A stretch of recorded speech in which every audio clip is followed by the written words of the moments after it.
Did you know we all have amounts of parasites and mold living in our body?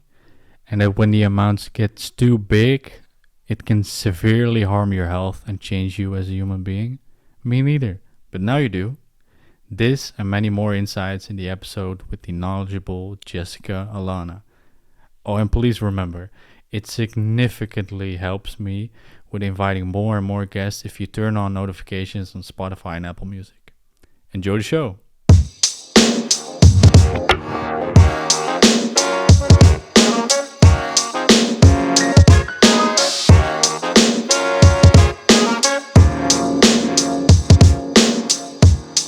Hello, Jessica. So happy to talk to you. We tried to record it a couple of days ago, but due to connecting issues, we had to do it again.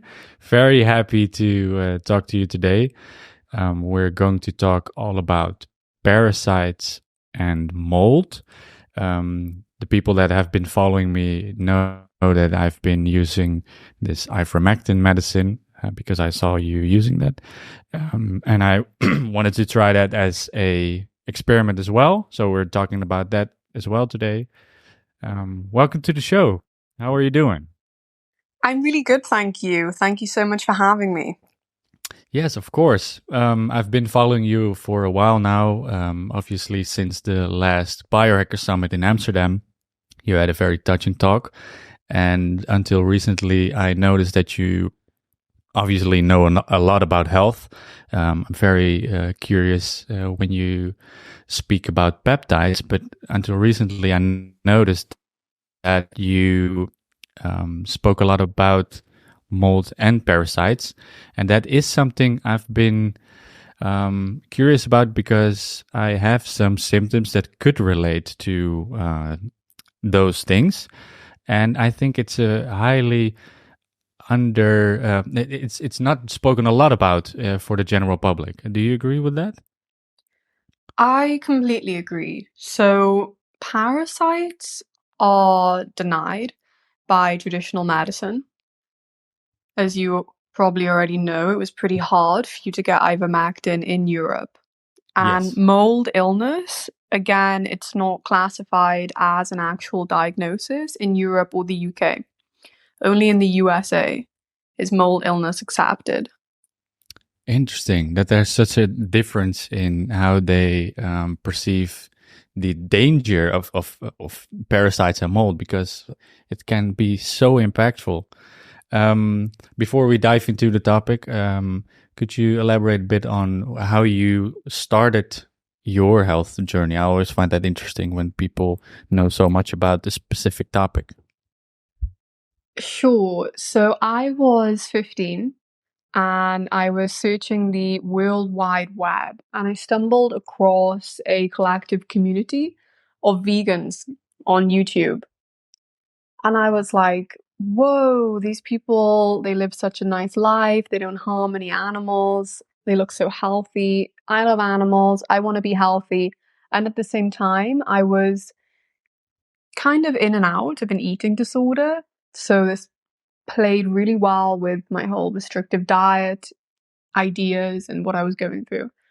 So I went vegan for 8 years. So that was the kind of beginning of my health journey. And obviously, in hindsight, we know that veganism is really bad for you. But my real journey, my adult journey into health was when I lost my mum to suicide in 2019. So I had just graduated, or I was graduating my biomedical sciences degree. So I was in my third year, and we lost my mum on the 21st of February. And, as you know, exams and everything were coming up, but I just became so ill. I had PTSD, I had acne, I had, chronic candida. I must have probably had thyroid issues, hormonal issues, leaky gut, because I was still vegan at that point. And things were really bad for me. And in the end, I obviously sought professional help after wanting to take my own life. I was very close to taking my own life. And once I sought professional help, I started to work on my mental health issues, which had obviously been there since I was 15 or earlier, even 12. And then I joined the biohacking community. I started to eat meat again. I still love animals. And then I gathered some new certifications. So I'm a certified health practitioner. Even though I have a degree in biomedicine, that's more for the pharmaceutical industry. And now I'm certified in mold and Lyme, and I work with clients, and I love helping people. So that's my story and how I got into health. Wow, that is quite an intense journey. I mean, you hear a lot of biohackers that come from a place of adversity before they get very healthy, but this is quite an intense story indeed. I think it's very, very powerful that you gain control over such life events.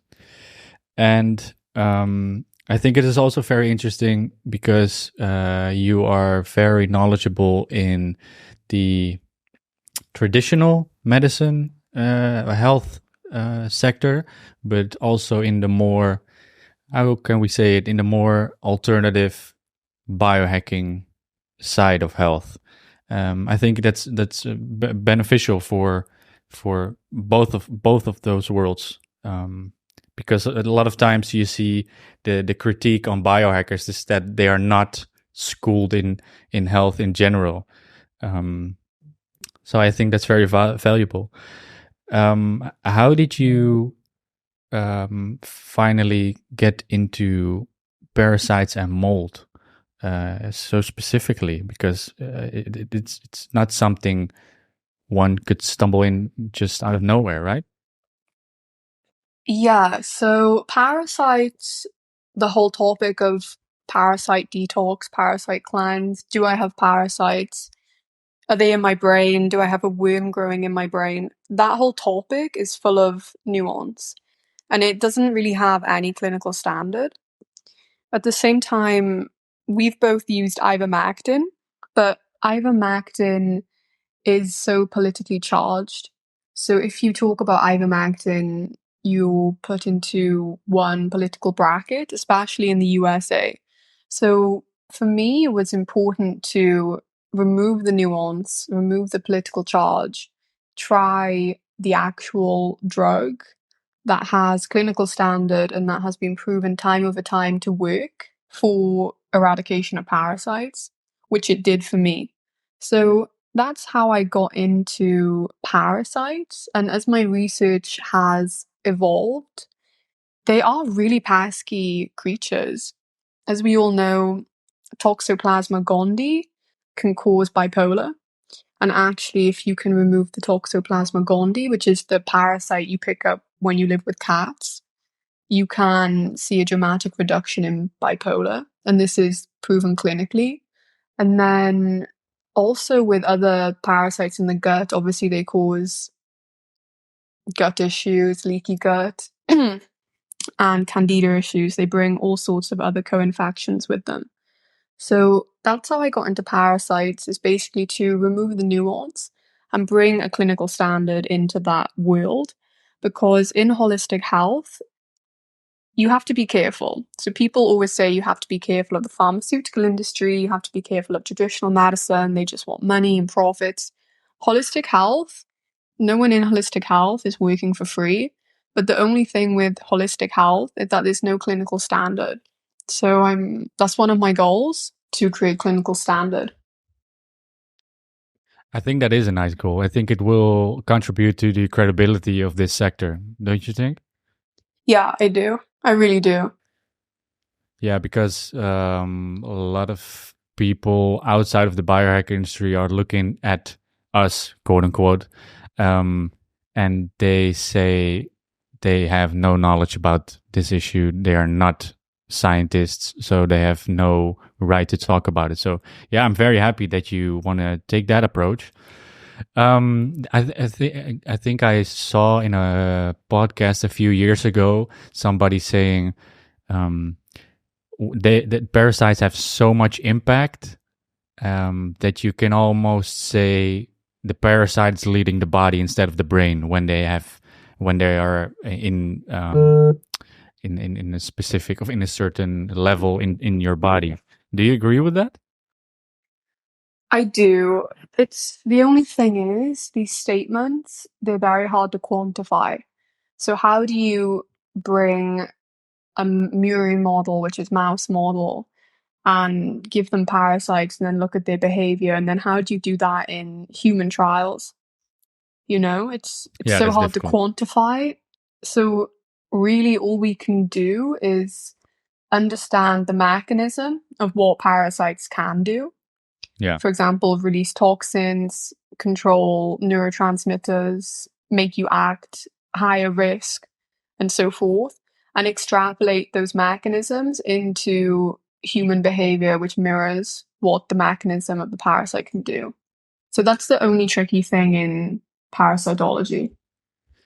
I can imagine. And when I started using ivermectin, and even before I got interested in parasites, is I spoke with my friends and I was talking about it. That's what I religiously do. They get annoyed by me all the time because I have a new topic I dive into religiously every now and then. But when I spoke about it, they were like, I'm not having parasites. Not everybody is having them. Is that true? Is not everybody having them, or is it everybody has them, but only to a certain extent, and some people have it more than them, and then it becomes dangerous? How does that exactly work? So the probability of person A being totally exempt from Mhm. planet Earth and having no form of parasitic being living inside of them is extremely low. Okay. So I would say that to a degree, everybody probably does have one or two hitchhikers living inside of them. Okay. These beings have evolved over thousands of years. This is how they survive. They don't survive without a host, right? So you can't go outside and see a parasite living in the soil. Oh no. Yeah. Of course. So they only survive with us. We're in being with us. So I would say that yeah, the probability of not having a parasite is low, but then regarding how much harm the parasite can cause. So I've heard a lot of conversations based on this topic. Ayurveda will actually say that the parasite is only there because your terrain is poor and you have a really bad terrain. So maybe you are toxic, you are acidic, which I don't really agree with this term acidic, but in Ayurveda, or perhaps you have too many, hormone disrupting chemicals, you have leaky gut, you had candida, Lyme, whatever it is, your terrain is poor, and parasites can only survive in a poor terrain. Whereas a lot of people say that no, parasites, they just require a host to survive in, and you are the host, and they will do anything they can to become contracted by you. So everybody does have parasites, but it depends on, how healthy you are, whether they're affecting you. But I do think undergoing a clinical standard of parasite cleanse every 6 months should be on everyone's agenda. Okay. Every 6 months. Interesting. And would you recommend that doing by using the ivermectin I just used, or um, do you have other treatments as well? Yeah, so ivermectin is probably the best arrow in the quiver if you want to undergo an in-depth, results-driven parasite cleanse, from my experience and from all of the clinical data. Ivermectin was actually given to some continents of the world which really suffer with parasites free. So that's how good this drug works in eradicating parasites. On the other hand, you can use holistic anti-parasitic regimes as maintenance. So, for example, you could use ivermectin and then you can continue with holistic anti-parasite regimes. I actually took fenbendazole as well at the same time the last 3 days of my ivermectin experience, and I didn't really like it. It didn't increase the efficacy of ivermectin. I feel like ivermectin on its own moves the needle. Interesting. And before we dive more into what we could do more against parasites, I think it is important because you also mentioned like the impact on neurotransmitters. I don't think every listener knows the impact of the parasite, so maybe we should focus on that a little bit first. When a parasite is in our body and it gets bigger and bigger, and it has more impact along the way, what could be symptoms of those parasites? So if someone was to, say, eat pork, which is pretty high in parasitic load, and then they were to contract maybe an egg or larvae, or even live small parasite, and then this parasite get bigger. Is that what you mean? No, not really. Sorry, I lagged a bit. What is the symptom of, for example, I gained weight, I feel brain fog, I feel some intolerances that for food that I did not have before, and energy issues, all kind of parasite related symptoms, right? How can one recognize having parasites in their body? Because they do not show up in your toilet when you're not cleansing, right? Yeah, that's kind of a tricky question because the symptoms that a parasite can give you is so wide. So these are termed umbrella symptoms. So brain fog, food intolerances, I've put on weight, I can't concentrate, I've got a skin rash. So these symptoms are umbrella blanket symptoms that they're kind of hard to pinpoint to one specific cause to one specific area of the body, right? Mm-hmm. So this can be difficult.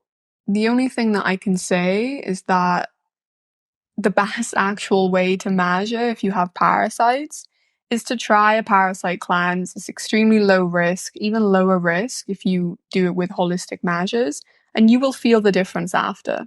So there you'll have your data, your before and after. All right. So the best way to check if you have parasites is just do a preventative cleanse.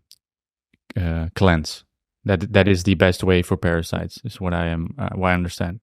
I would say so. You can also have colonoscopy and you can also have stool testing, but to my experience, I know people who've had colonoscopy and obviously multiple people who've had stool testing, and it always comes back negative for parasites when, the person obviously does have them.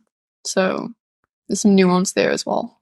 Because they clinch onto your gut, is what I understood. Is that right? With colonoscopy, they're not really looking for parasites.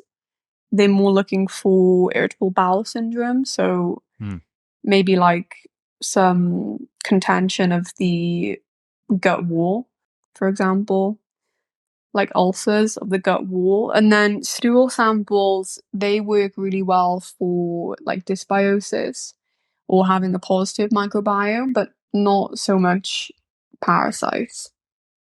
All right. And I mentioned before that a lot of people think they never have them. What are some misconceptions about having parasites or about parasites in general?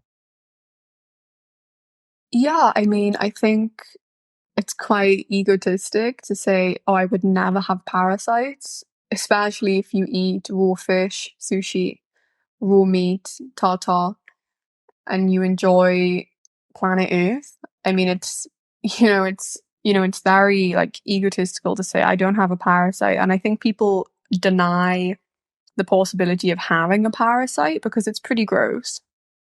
I think it's more emotional than actual logic. Yeah, I got a bit emotional about them as well. I took the medicine first, and I was like, I'm afraid to go to go to the toilet right now to see if I have them. Um, but they were not there, so there's definitely something I have to work on. But yeah, I find it so interesting that people do not believe that they exist inside our body, while we are just part of nature, right? So I think it is more than logical that every now and then we just we just grow a little bit of nature inside of our um, gut and everything. But I know there are also parties. I cannot recall her name right now, but that do cleanses with supplements. How do you think about that? Yeah, so holistic parasite cleanse, I've tried in the past. Mm-hmm. I didn't get the same results as to when I used ivermectin. So the only thing with herbs is that the quality of the herb really matters. So if you look at the studies online, which says that herb X works to eradicate parasites, the study will have used very high quality herb. And most of the time it's kind of in vitro because you can't really measure it in vivo with a mouse. You could try, I'm pretty sure there's some studies out there, but most of them are in vitro, which means cell culture. And yeah, I believe that holistic anti-parasite cleanse, I'm definitely open to them. They can definitely work. They take a longer time, but I have not seen the same efficacy. And I'm not a fan of the pharmaceutical industry by any means, but I think you do have to use the best tool in the toolbox, and this would be ivermectin. Well, I definitely trust you because when I heard you about this medicine, I immediately went to the doctor, and that is most of the time that is the last place I'm going for my health, um, unless there's something urgent, of course. But when I took this medicine, I was talking to you about this before we started recording. I mentioned, and it's also nice for the followers because they were curious what the results were of my experiment, is that I did not have any um, parasites in the toilet. Bathroom. Yeah, exactly.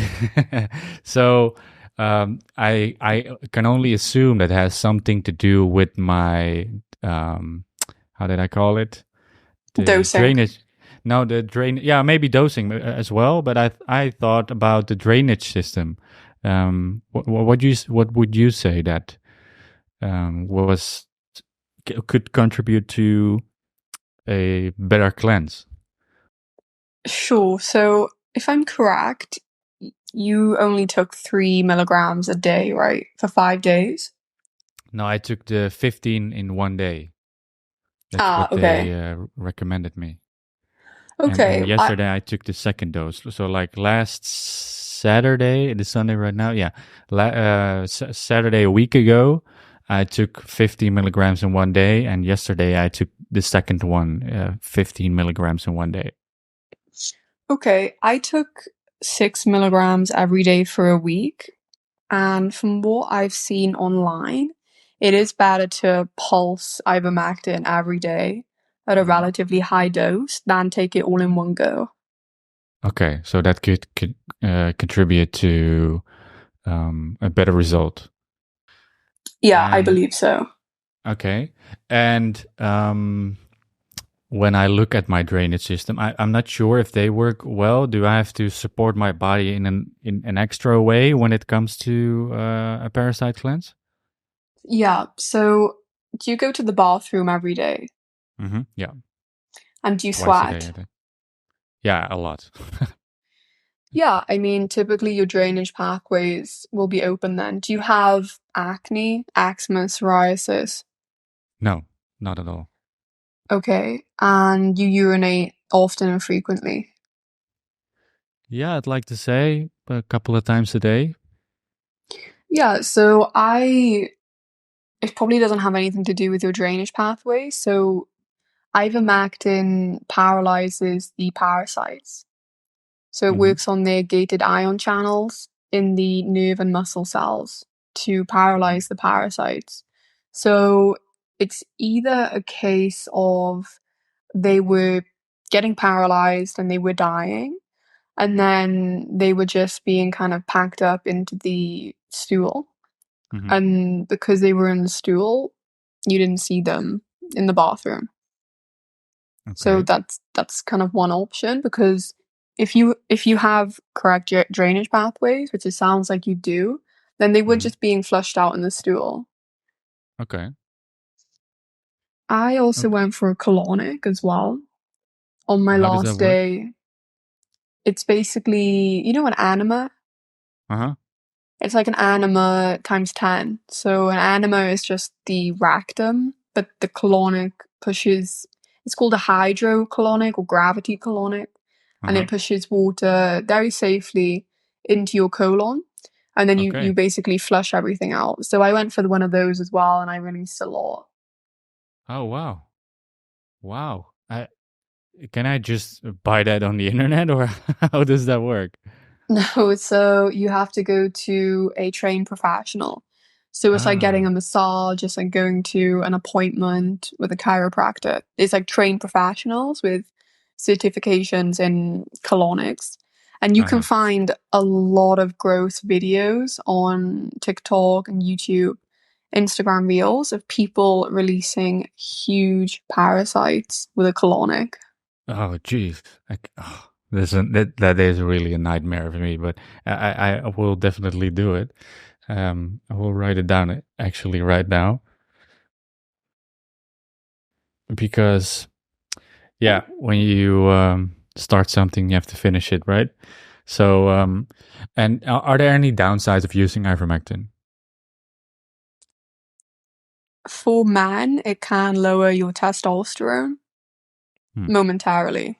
So, yeah, for men, it can lower your testosterone momentarily. However, there is a study that says taking alpha lipoic acid can counterbalance this. Okay, but when it only affects the testosterone momentarily, it's not a big of an issue, right? I think it depends. Like, some men are very adamant that they want their testosterone very high and optimal, like all the time. So maybe they can take alpha lipoic acid.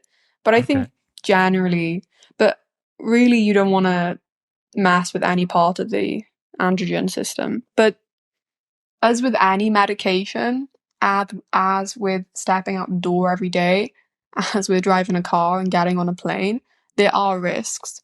So, anyone listening to this, you do have to do your own research. This isn't medical advice. So, Yeah, be aware of the risks. I don't know who's listening to this. We don't know who's listening. So, you have to exactly. be aware of your own risks. Exactly. Yeah, that's always a nice disclaimer um, to mention because everybody is different. Literally, every body is different. And I think I spoke about this in another podcast that biohacking should be an interaction with your own body, and you can only interact with your own body. So if you have too many questions whether it's the right thing for you to do, I think your body will answer that. And if you're not confident that your body can carry this or attack this, I think you shouldn't. Um, but definitely always ask an expert. Um, okay, so interesting. When I used it for a week now, two times in the last week. Do I have to wait for a couple of days, weeks to try it again, or what would you recommend? So, there is a very large community of parasite eradicators in the USA, and it's all anonymous. So the people who run this community are all anonymous. However, the information and the value that they give is amazing. And what they recommend is that to actually use ivermectin every day for a month. Oh, And wow. we can link in the show notes the links to this community because it's all online, it's all open access for free. So it would be nice if people can also see that community because there's a lot of research in this community. And also I stumbled across this community online on X/Twitter. Yeah. And it was one of the main reasons why I actually went and got the ivermectin. Wow. Okay. So for a month, and then like the 6 milligrams, like you did. They actually recommend you need to dose it per kilogram of body weight. Oh yeah, of course. It's bodily body weight Yeah. dependent. Yeah. And then, so in the USA, ivermectin is obviously a controlled drug. Where I am in Thailand right now, it was very easy for me to go to the pharmacist and have a really nice chat with the pharmacist. And she allowed me to buy the ivermectin and gave me a smile and told me have fun. Whereas, as we know in the West, Yeah. it's really hard to get this drug. So they actually recommend that you can buy ivermectin horse dewormer because you can readily go and get that from the pet shop and it will work the same way as the pills. No And that's way. all on the website. Yeah, that's all on the website. Wow, from the as the same medicine for pets. Yeah, it's the Okay. same because it works in mammals. So ivermectin is like mammalian antiparasitic eradication. Jeez, that It's is. not just for human use, you know. I have to definitely get around a paradigm. So you can just go by the paste. Yeah, That is funny. that's what That a is lot of funny. people do. Wow. Okay. Yeah. Well, I reconsider it. I definitely have to think about it a few more days, I guess. But to think about having the same medicine as a dog would sounds odd, but yeah, I will definitely read about it. Okay. I find it so interesting that the parasite in your body could have so much impact that you could definitely behave like a different human being, and it's quite logical, right? I mean, if you consume certain vitamins, minerals, and they are not converted into some neurotransmitters, for example, you could literally be depressed without any reason, for example, right? Pardon, sorry? Well, when they impact you that much, the parasites, because they block you from consuming Oh, vitamins, yeah. minerals, and your body is not converting um, neurotransmitters, for example, you can be depressed without any reason, right? Yeah. So there's a few different ways parasites can impact your behavior. So the first way is the more indirect route, which you just mentioned, whereas they steal the minerals and vitamins and nutrients that you are consuming, and they use this for their own metabolism. At the same time, they can alter your gut flora, which then alters your habits and your cravings, per se, to consume more processed food. So they love sugar, they love processed carbohydrates, they love seed oils, they love all of the nasty food. So they can cause you to have a bad diet, for example.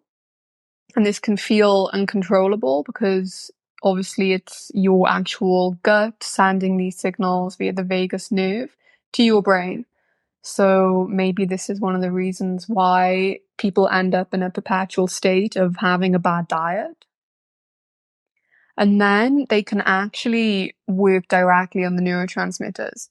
So Toxoplasma gondii, which is the parasite you pick up if you have a cat as a household pet, it's extremely common. This parasite actually uses GABA to fuel itself as to help its metabolism. This leaves you in a glutamate toxicity. You can't convert the glutamate to GABA and back, and you end up very anxious. Wow, to understand the impact of that that's insane. People could have totally different lives if they wouldn't have that certain parasite. It's insane. So that is one extremely a topic that is not talked about enough. A cause of disease, a cause of depression, a cause of a lot of illness. But you also talk a lot about mold and the impact of it. Could you elaborate on how you discovered the impact of mold? Yeah, so I was working with a client who actually had been bitten by a tick when he was 7, and he'd always felt slightly off, and he actually contracted Lyme disease, which is what we later found out. But he had also been in a moldy house when he was 19 in Canada. And this got me down the whole mold rabbit hole. And the doctor who discovered mold is Dr. Shoemaker. And I actually believe he deserves a Nobel Prize for his contribution to medicine, because mold is so insidious in its biotoxin pathway and what it can do to people. And almost every single client who I work with, at one point, they have unknowingly been exposed to a water-damaged building and contracted mold. All right. So I did not understand the name completely, but I did hear you mention him before on your social media. When we talk about parasites and when we talk about mold, I find it so terrifying almost that our bodies are not able to release them by themselves. Is that right? Is that also true for mold? Yeah, so mold is a tricky one. So there is a certain genetic predisposition, which means if you end up in a water damaged building and you end up in a mold infested building, then your body will find it very hard to remove the mycotoxins and inflammagens from your system. So mold is there's a whole range in mold. It's like a spectrum. So you have some people who will live in a moldy building and they'll get nothing more than maybe an acute sinus issue or maybe some treatable form of asthma. And then on the other side of the spectrum, you have people with the HLA genetic predisposition who can never clear the mycotoxins and they end up stuck in chronic inflammatory response syndrome because their innate immune system has been switched on and they just can't turn it off.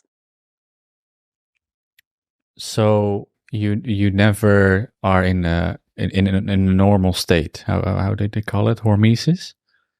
Yeah, you're never in homeostasis. Homeostasis, that's what I was Hormesis is adaptive stress. Yeah, exactly. That's what I was looking for. Yeah. So mold, when people think about mold, they think about the greeny, blue, black spots in a bathroom, maybe, in the most extreme way. But it is more, it's in more houses than people are aware of. Right? Is that right? It's extremely common. So, first of all, 22% of the US population has the HLA genetic predisposition. Really? This hasn't been, 22%. This hasn't been extrapolated to global, but it's estimated anywhere between 20 to 25% of the global population has the HLA genetic predisposition. Okay, so when it is so dangerous, is it more about getting your body stronger to have a better defense against the mold, or do we have to remove it more out of our environment? Because I can imagine that when we, like thousands of years ago, we wouldn't have the comfort of a clean home, right? And we were able to live with it. So how does that work? While someone who has this genetic predisposition, they cannot take preventative measures into not having their innate immunity switched on because they have the genetic predisposition. And that's just the mechanism that happens to them when they come into contact with mycotoxins. But to answer your previous question about the frequency of mold in homes, it's very common. So basements are really bad for it. Any old buildings in London or New York or anywhere really, old buildings are, pretty bad for it. Even a new build. So even if there's a slight gap in the roof or in the attic or anywhere that can allow water, it only takes around 48 hours for a microorganism colony to spawn there and to start living and to start creating these inflammagens and mycotoxins. Okay. But when you encounter such a moldy environment, or I got in a new home this year, and I noticed a spot in the bathroom. How do you get rid of it? Is that enough? You have to remediate. Yeah. So step 1 of the Dr. Shoemaker protocol, and step 1 in holistic protocols as well, integrated protocols. Step 1 in any mold protocol is you need to be away from the exposure. So this can either be remediation or it can be discontinuing use of the office that has mold in it, or not attending the school that possibly has mold inside of the school. So you have to remediate. Otherwise, you will never be able to clear the mycotoxins using the correct binder. Okay, there's something you mentioned, binder. That's something I definitely want to dive in later. But clear the environment, like, do you have to move out of the building, or do you have to clear and clean the whole building where you're living in? So again, it depends on if you have the HLA genetic predisposition. Okay, So so someone that's the most important part first. So maybe for someone but it's basically 1 in 5, right? So sometimes you have a family and only one is severely ill, and the other members of the family of 5, and the other members of the family, they don't understand, so they don't want to remediate and they don't want to spend the money on remediation.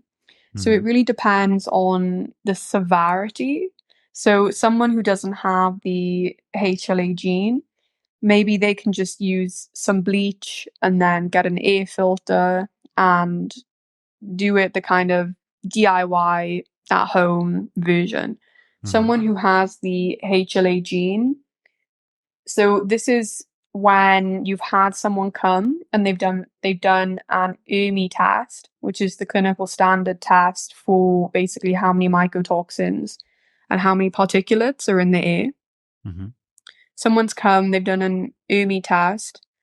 After that, if you have confirmed mycotoxins through blood analysis and then urine analysis, and you are severely ill and you failed the VCS test, and there's a high probability that you are so severely ill because you have the HLA-DR gene, then yeah, you should probably pay and either move out or have your whole house remediated. Wow, this again, just like the parasites, it's very impactful, and people do not speak about it. But how do I know if I have the HLH gene? Yeah, that's a tricky question. So in the USA, where this is widely accepted, you can go to lifeextension.com, which is a super common supplement brand, and they actually do testing for the HLA gene. Also, LabCorp do testing for the HLA gene. In Europe, I have actually yet to find a lab that advertises the HLA gene. I even checked Self Decode and 23andMe. And I've actually worked with some clients who had 23andMe and they couldn't find the HLA gene there. I'm pretty sure if you have some data from 23andMe or Self Decode, then you could upload this to a website which could tell you if you have the HLA-DR gene, but it's very specialized. For example, in the US, there are laws now about mold illness because it's a very typical case where someone is living in a rented building or a rented house and the landlord doesn't care and doesn't want to remediate. Or sometimes maybe the office or the house or the building next door is infested with mold and the guy next door doesn't care. So there's so many barriers that a person who has mold illness needs to be aware of. So the impact in on our health is not so recognized. So that's why people do not take it very seriously. Is that right? Yeah, what tends to happen is that people get misdiagnosed with chronic fatigue syndrome, fibromyalgia, some mystery illness, or some 1 in 100,000 autoimmune disease.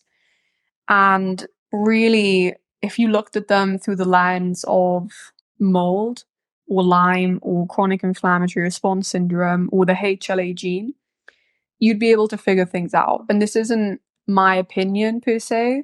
This is the collective clinical work of Dr. Shoemaker, Dr. Andrew Heyman, all of the world leaders in mold illness. This is what they see in their practices as well.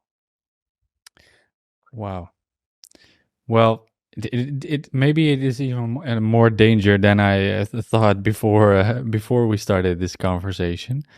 But there are tests to check if you have them, right? If you have mold, right? I remember you posted a test on your Instagram story. I even did it myself, where I had to contribute a couple of dollars to make that test. It was an eyesight test, am I right? Yeah, the VCS test. So a lot of people say to me, is the VCS test fake? Is it a scam?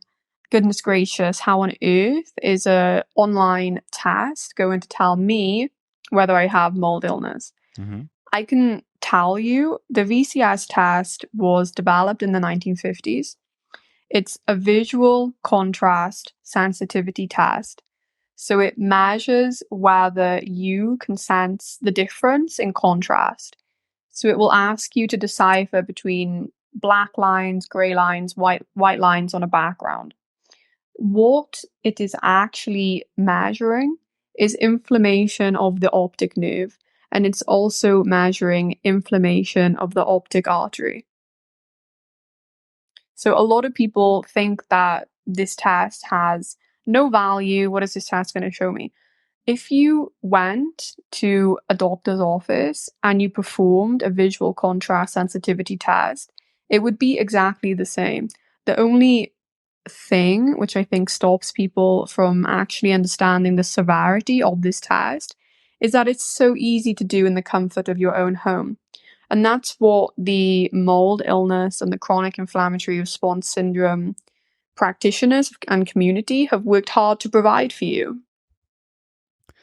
Well, I think it is really nice to be able to do such a test at home. And I can only imagine, I find it very logical that a test has to include a visual aspect, right? When you are impacted by mold, I think your visual and your cognitive performance decreases significantly. So, and it's just like having an auditory hearing test. So imagine the symptom of mold illness was you lost your hearing, you wouldn't be like, no way, this test is fake, right? Because it's like visual, people think it's fake. And I don't mean this in the wrong way.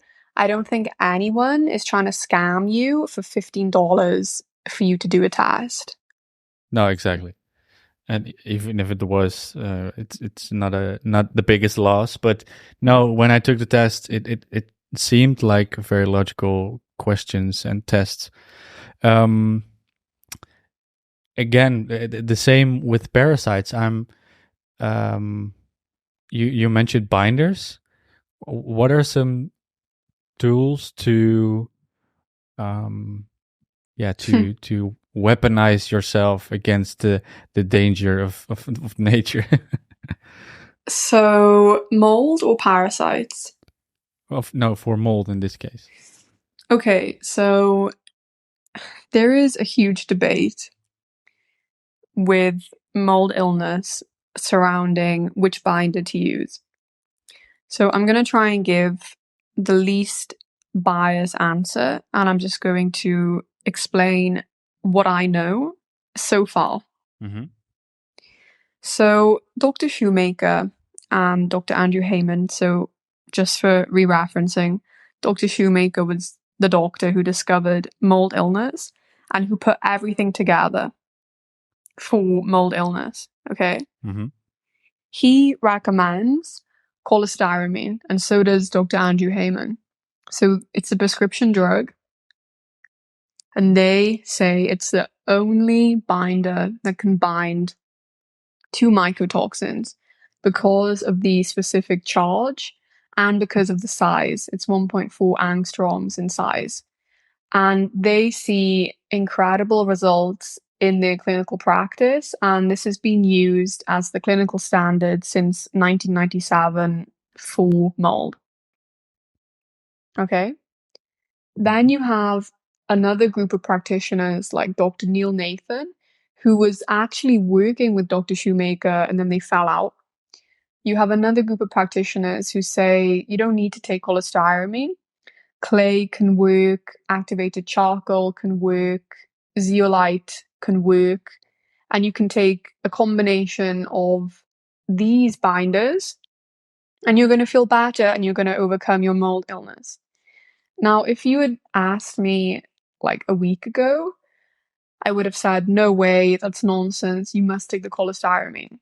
What I will say is that, again, it's important to look at it like a spectrum. I think if someone is severely ill and they need help now and they need the mycotoxins out of their system now, I don't think there's any point messing around with other binders. And I think just give them the cholestyramine because you do see an 80% reduction in symptoms using cholestyramine. However, if someone isn't that ill, they don't really have the HLA-DR gene, but they've got mold in their environment and they're working their way through it, then yeah, okay, perhaps there's no point in them seeking out a prescription to take cholestyramine. Why not just give them the other binders? Alternatively, you can use both. So maybe you could give the really sick person both. You know, maybe you can pulse the cholestyramine alongside the other binders and so forth. So it's a point of contention and it's also a point of drama because in the past when I have said on my social media that zeolite, clay, and activated charcoal don't work, I had a lot of backlash. I can imagine because the whole biohacker scene is full of those binders, right? They were promoted big time by Dave Asprey and stuff. But Dave Asprey has a documentary with Dr. Shoemaker called Moldy Movie. Uh-huh. And there is no way that Dr. Shoemaker would have given Dave anything other than cholestyramine. So I don't really know there. Maybe it's just business. Mm-hmm. And I'm not saying that people don't get better using those other binders. I just think, in my opinion, I work with doctors to actually prescribe the cholestyramine. And is that difficult to get in the Western world?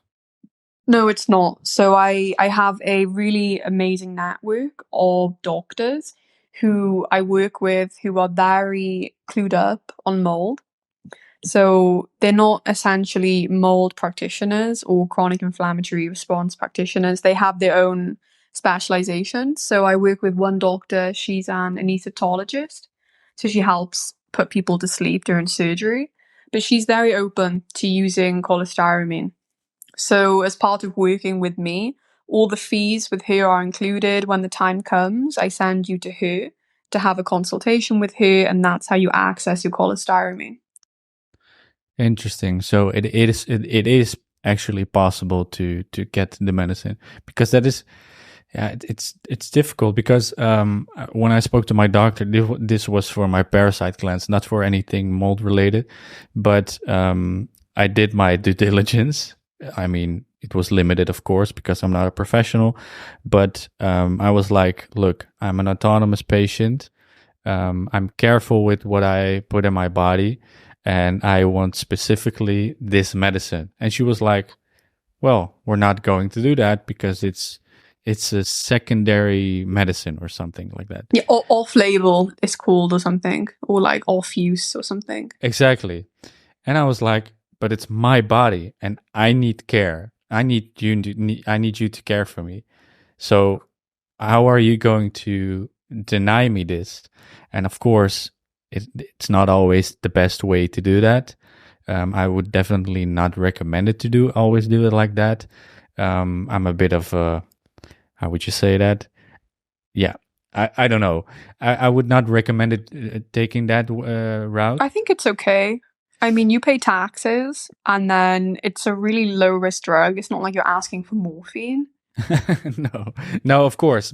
I'm still, I still agree with the way I did it, because yes, indeed, it is my body. I pay taxes, but I don't think it is the best way to just go to your doctor and say, look, this is what I want, because not every patient knows the repercussions of what they are taking, right? So it could also lead Yeah, of to, course. It yeah, has to be done. You have to make your own self yeah, critical analysis of e- what you exactly. actually want to do.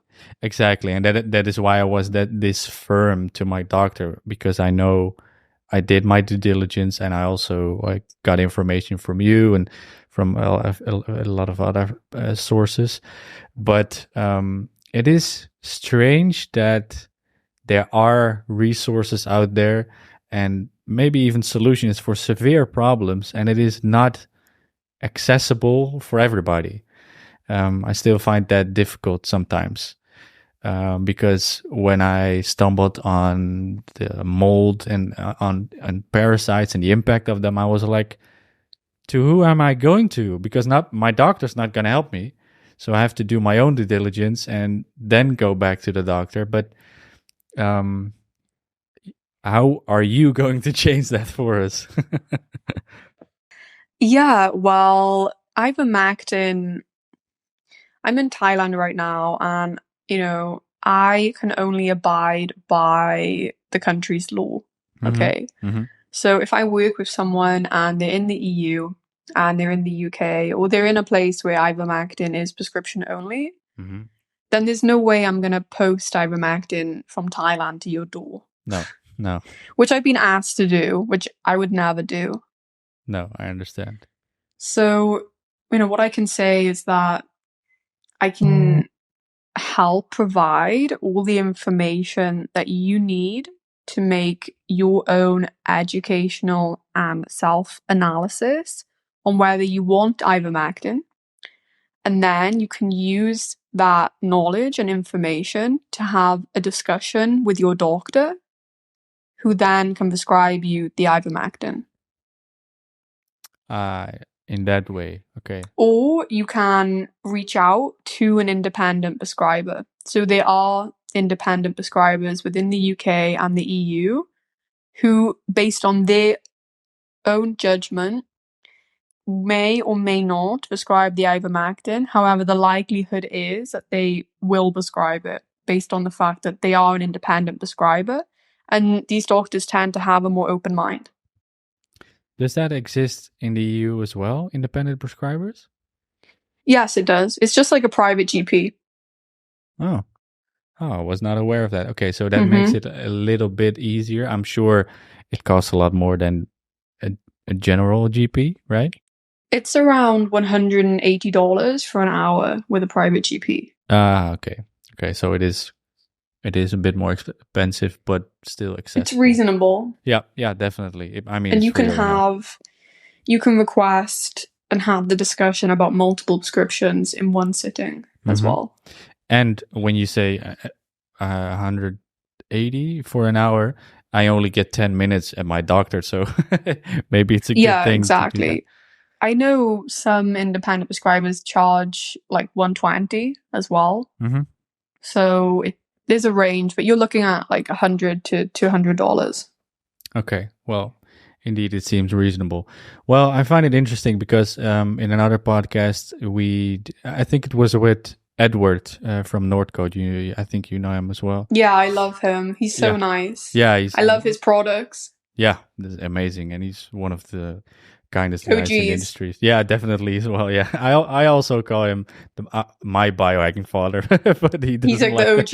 Yeah, 100%. But I was talking to him on the podcast, and we were describing biohacking like being an entrepreneur with your own body, and this is definitely not easy for a lot of people because, yeah, it is not, you cannot walk around the corner and get a medicine, or you just know with the snap of a finger you have parasites or you're suffering from mold disease. But I find this so important that people at least discover it, and maybe you end up not having it. Well, power to you. I'm happy for you, but it is so valuable and so important to just discover if you suffer from it, because it highly impacts your health.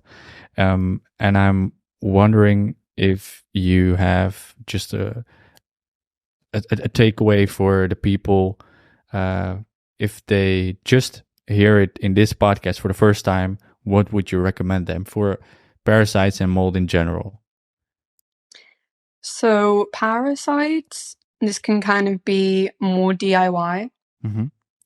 So parasites, it's just easier to digest. So it's like, okay, well, maybe I take walnut hull and clove and wormwood, or maybe I want to take it up a notch and have a discussion with either my primary care physician, or I want to book an appointment with a private GP and use ivermectin. Or you can find horse paste, but not recommended. But, up to you. So parasites is more DIY. When it comes to mold, you are looking to reach out to a professional like myself or to a professional remediator. Mold is really tricky and it has to be done right, especially when you have the HLA-DR gene. We've only just touched the iceberg on what mold is. There's also the reduction in alpha MSH and VIP, and then there's mark-ons and the endocrine system being disrupted. And there's a reason why Dr. Shoemaker has a 12-step protocol that you must undergo with a trained practitioner. So mold is a bit tricky. Okay, so that's more difficult to treat yourself, or it may be impossible to treat yourself. What is the 12-step process you have to walk through? Do you know that at the top of your head? Yeah, so the first one is removal. The second one is cholestyramine. The third one is addressing the mark-ons. The fourth... Could you elaborate on addressing? Mark-ons is multi-antibiotic resistant coagulant negative staph infection. Okay. And it's this type of staphylococcus infection that resides in the nasal passageway of a person with mold because the nasal terrain has completely been eradicated by the low alpha MSH and VIP. And then you have this chronic overgrowth of this negative antibiotic resistant pathogen in the nose. Okay. So it's a whole other kettle of fish that you need to address in mold. And this is where a lot of holistic practitioners go wrong. Mm-hmm. They manage to get the person out of the exposure, and then maybe they give them something like a binder from Salco. And I love Salco, amazing brand, probably one of the best holistic binders out there. But then they don't address the mark-ons, and they don't address the ADH osmolarity, and then they don't address the endocrine system and disrupted androgens, and then they don't give the VIP peptide. Wow. So it goes so deep that when you are damaged by mold, that it is on such a cellular or even genetic level impacted. And I can imagine that Yeah. So on that topic, there is a whole book called Transcriptomics and Mold, Mm-hmm. and there's actually 784 genes within the mitochondria that are destroyed by mold. So a lot of holistic practitioners, I mean, I've heard some pretty scary stories. I've heard about people just given turpentine for mold. So like just turpentine, which is Really? pine. Yeah, pine resin. Yeah, I met a guy a naturopath in the sauna the other day and came across the topic, and I said, "What do you do?" And he said, "Oh, I just give them turpentine." And I was just like, "Okay." I cannot imagine consuming that. How, orally? It's like a turpentine tincture liquid. Jeez. Mm-hmm. Turpentine is amazing. Like, I really love turpentine, and it's used a lot in Russia for different kind of ailments. So it does have its use. It's just not in mold, you know? Okay. Okay, interesting. I only know it from paint removal or something. Yeah, it's an excellent supplement, to be honest. It is really good. Oh, wow. So yeah, so then if you don't correct these genes at the level of transcriptomics, then the patient never really gets better. So yeah, you have to, with mold, there has to be a clinical standard. Andrew Heyman is a lot more integrative. Mm-hmm. So he puts people on like a 6-month preparation, and then you take the cholestyramine, and then he puts you on many other really nice integrative supplements to help you along your journey. Whereas Dr. Shoemaker is a lot more cookie cutter. So he's like, no, just do this 12-step protocol and, it works. And to his, method, it does really work. Okay, so which one would you prefer? I prefer to use the Andrew Heyman protocols. Mm-hmm. So his backbone is Dr. Shoemaker's protocol. It's just he includes a lot of integrative and holistic therapies to cushion the protocol, which people really like. So I prefer to use Dr. Andrew Heyman. It seems But more I thorough. love Dr. Shoemaker. Yeah, you mentioned him a lot, so I think people should check him out as well. Okay, so we were at step 4, were we? Yeah, so step 1 is removal, and Yeah. then step 2 is the cholestyramine. Step 3 is the mark-ons. Step 4 is when you handle the androgens. Step 5 is when you look at the ADH osmolarity. Step 6 is when you retest for the mole-specific inflammatory markers. And then I have to remember it, but it's basically you have to retest again for the inflammatory markers, retake the VCStest, then you add in the VIP, and then you retest again for the inflammatory markers. Okay, so the retesting is a big part at the end of it. Yeah, of course, retesting is a big part. Yeah. Wow. So when we start this process? How long does it take approximately? It takes a while. There's Yeah. no faffing around here. It really does take a while. We're not talking 3 months, it's more 6 months. Jeez. Yeah, of course. And is it expensive to start a process like this? So it depends. So some people have a very small budget because maybe they haven't been working for 3-4 years because they've just been so ill. Yeah.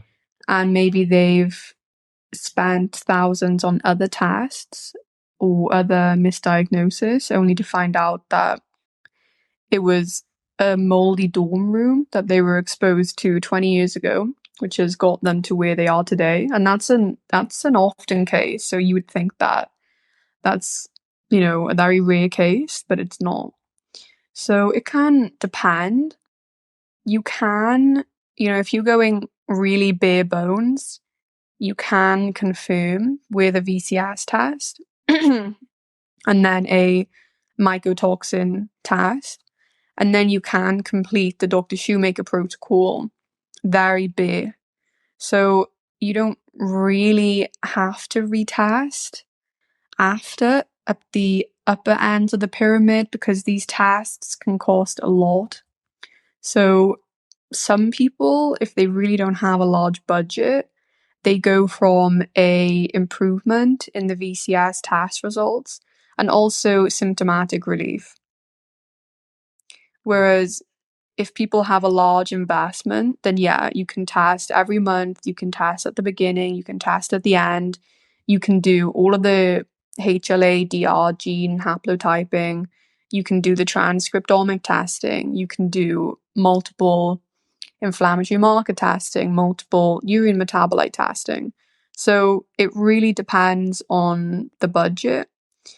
But either way, the goal is to actually get the person well. And you see about an 80% of reduction in symptoms after the cholestyramine. Okay.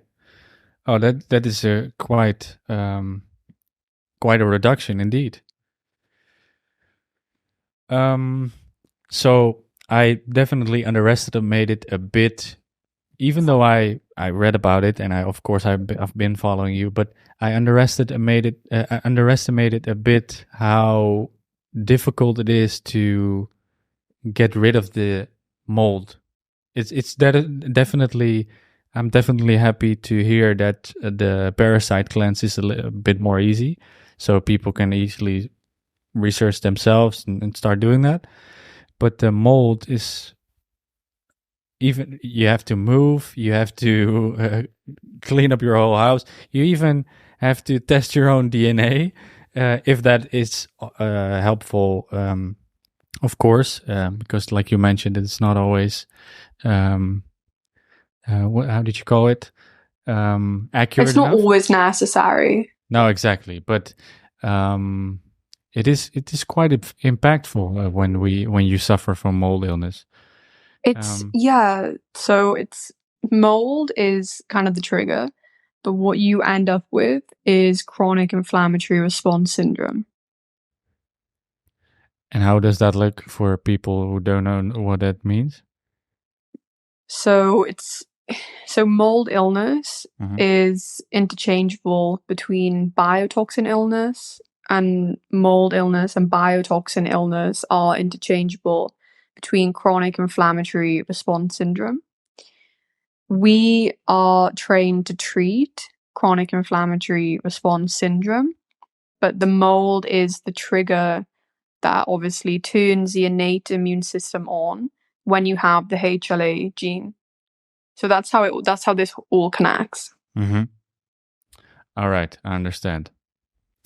So, okay, we spoke a lot about parasites, a bit more about mold. We, like you said, we only scratched the surface, but this episode was mainly, the purpose of this episode was mainly to make people aware of the problems, the underlying problems, that your symptoms may not be what it seems.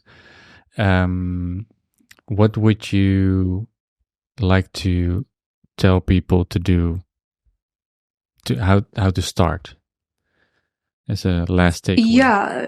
So I think, Parasite, we discussed how that system would go. So you just inquire with your doctor or private GP or holistic or the paste. So with mold, if you suspect that you do have chronic inflammatory response syndrome, it doesn't matter the timeline. So you could have been bitten by a tick when you were 7. You could have been exposed to mold in college when you were 19. So please be aware that the timeline, it can be your whole life. There can be 20 years difference, 5 years difference, 10 years difference. So it's quite hard to pinpoint when you were in a moldy house. But if we're thinking of common misdiagnosis, there is a whole list on survivingmold.com, but it's more often things like chronic fatigue syndrome, fibromyalgia, ADHD, irritable bowel syndrome, these weird autoimmunes, any like mystery illness, chronic pain, brain fog, PTSD, even PTSD, which is what I had. It's the common misdiagnosis is these clinical set of symptoms such as brain fog, frequent urination. There's just so many. I mean, the best thing for someone to do would be to go to VCStest.com and actually just complete the test and add me as your practitioner. And you will also be asked about your symptoms. So all the symptoms are there. And if you register with 8 or more symptoms in the 13 symptom cluster analysis, then there's a 98.5% chance that you have chronic inflammatory response syndrome. Wow, that's not very comforting. I did that test, and I believe that the results were not very good. I saw a lot of red spots on the result, so we might have a talk in in the near future. I will definitely include all those links in the show notes, of course. Do you have any else? Wow, I'm stumbling a bit. Do you have any other easy steps they could take, or are this the last takeaways? That is probably the easiest one. I mean, it doesn't get a lot easier than completing an online test. Exactly. And this is actually how you need to qualify for treatment. So you need to be positive for the VCS test, have these symptom clusters. Then you should either have a confirmation of mold, but remember that absence isn't confirmation of absence because of the timeline. It can be tricky. But if you complete the VCS test, the next step is to do a urine mycotoxin test.